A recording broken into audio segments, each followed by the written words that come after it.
زخمی جو ہے اس سے ہم 100 روپے لیں گے جرمانہ، اور جو اس میں شہید ہوا ہے اس سے 50 روپے جرمانہ لیں گے۔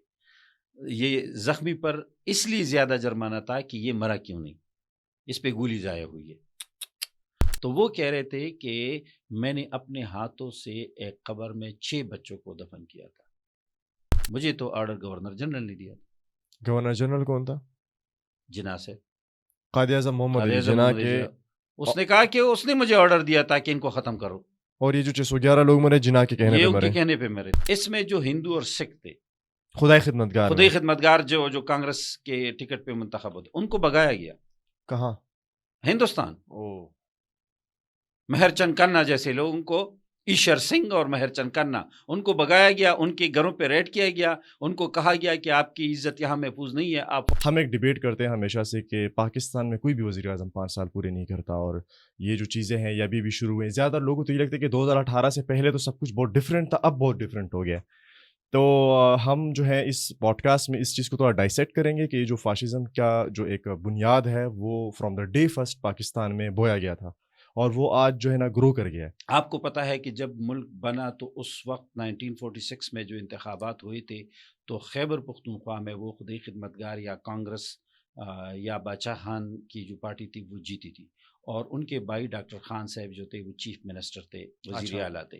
صحیح ہے۔ تو 14 اگست کو پاکستان بنا اور یہ وزیر اعلیٰ تھے، لیکن ان کی وزارت اعلیٰ سے ہٹنے کی جو سمری تھی وہ شروع ہوئی تھی 2-3 مہینے پہلے، پاکستان سے 3 مہینے پہلے سے، مطلب ملک بنا نہیں، ان کا ملک پلان بنا نہیں تھا، اور ان کی یہ سازش شروع ہوئی تھی کہ جب ملک بنے گا، آزادی حاصل کریں گے تو ڈاکٹر خان صاحب کو کیسے ہٹائیں گے یہاں سے۔ اچھا، تو یہ ان کی اس کتاب میں نے ان کی پورے جو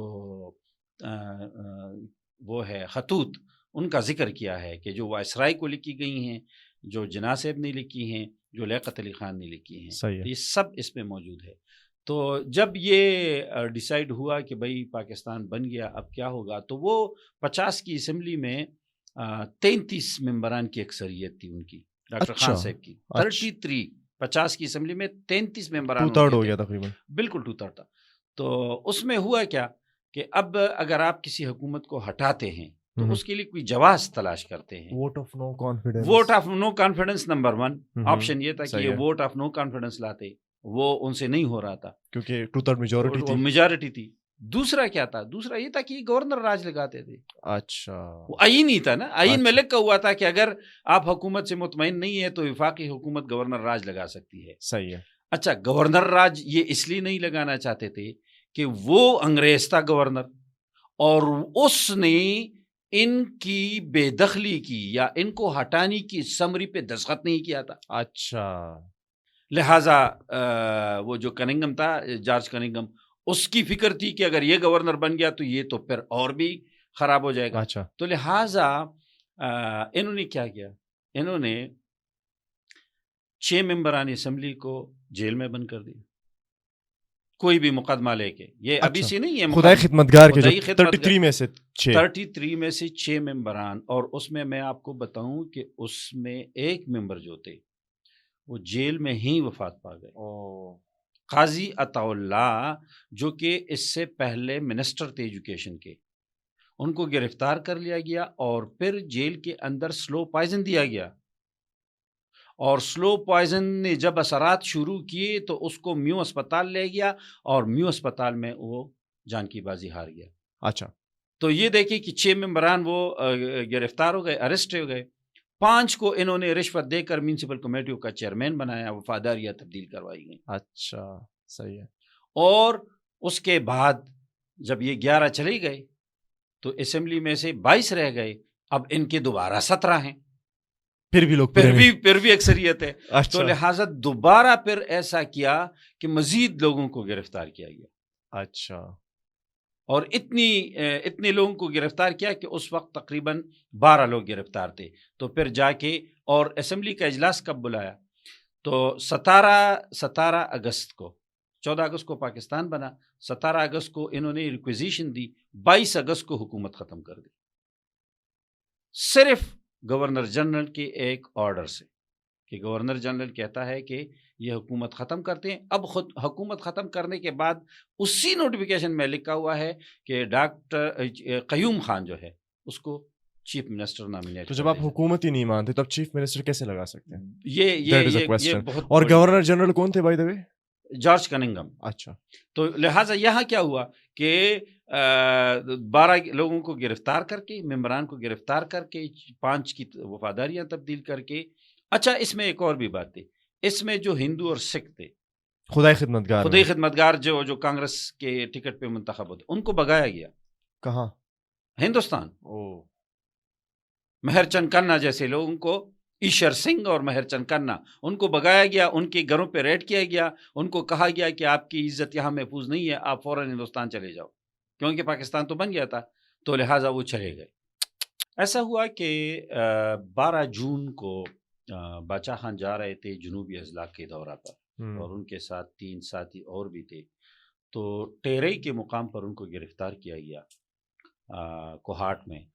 تو ان کی گرفتاری پہ، یعنی یہ پاکستان بننے کے بعد کی پہلی گرفتاری تھی.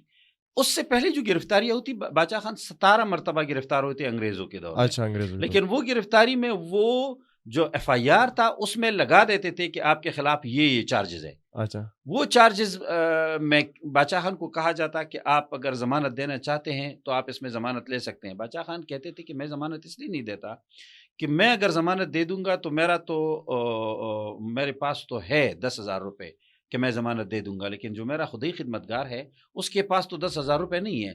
تو وہ علامتی طور پر ان خدائی خدمتگار جو غربا تھے ان کا ساتھ دینے کے لیے ضمانت نہیں دیتے تھے. اس میں کیا تھا، اس ایف آئی آر میں کیا تھا جو 12 جون کو ہوا تھا، اس میں کچھ بھی نہیں تھا. تو جب کچھ نہیں تھا تو باچا خان اور ان کے ساتھیوں نے کہا کہ بھئی آپ کوئی ریزن تو دو، گرفتار آپ نے کیوں کیا ہے.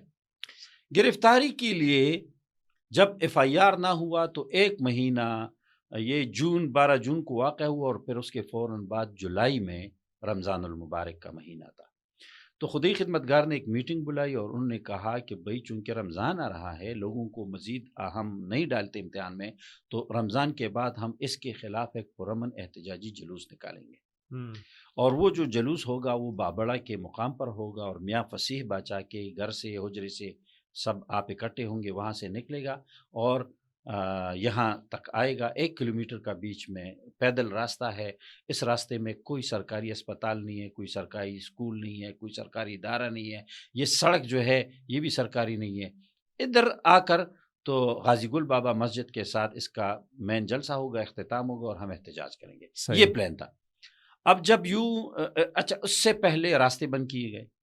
اچھا یہاں کیا ہوا، جب یہ راستے بند کر کے پھر بھی یہ ہزاروں کی تعداد میں وہاں پہنچے، وہاں سے جو ہی یہ نکلے اور بیچ میں تو اوپر سے اسٹینڈ گن مشینیں، ایف سی، پولیس، آرمی، انہوں نے فائر شروع کی.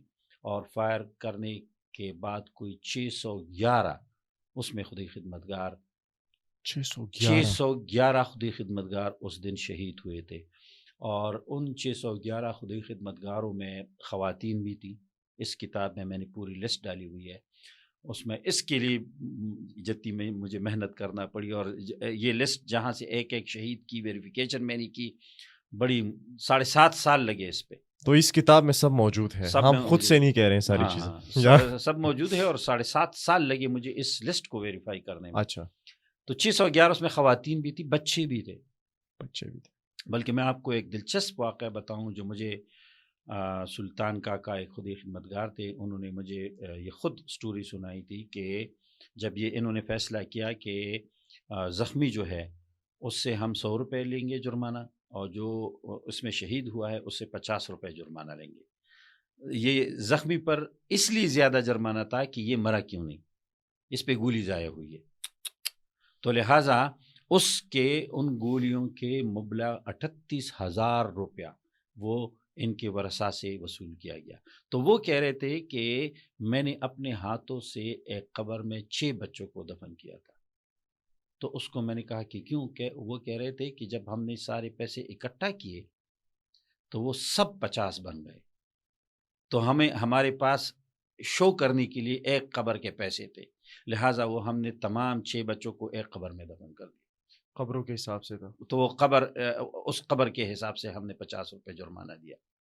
یہ وہ اسلامی جمہوری اور 2 قومی نظریہ پر بننے والی ریاست تھی جس میں اتنی بے دردی سے لوگوں کو شہید کیا گیا. مسلمانوں کو شہید کیا گیا, پختونوں کو شہید کیا گیا.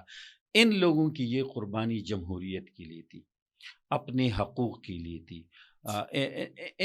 انہوں نے اور کیا کرنا. سوال یہ ہے سہیل صاحب کہ گولیاں تو چلائی تھی وہاں پہ ایف سی نے, پولیس نے, کس کے کہنے پہ چلائی تھی؟ یا ہو واز دا پرائم, وہ جو تھا نا ایک پرائم ہوتا ہے نا ایک بندہ جس کے آرڈرز آتے ہیں سرکولیٹ ہوتے ہیں نیچے, تو وہ جو آخری شخص تھا جس نے آرڈرز دیے تھے وہ کون تھا؟ مطلب گولیاں چلی تھی قیوم خان کے حکم پہ. صحیح ہے, اسٹریٹ اوے ان کا آرڈر تھا. تو ایک کتاب لکھی ہے ڈاکٹر ظہور عوان نے, خان اعظم, اس پہ خان قیوم کی کتاب لکھی ہوئی ہے.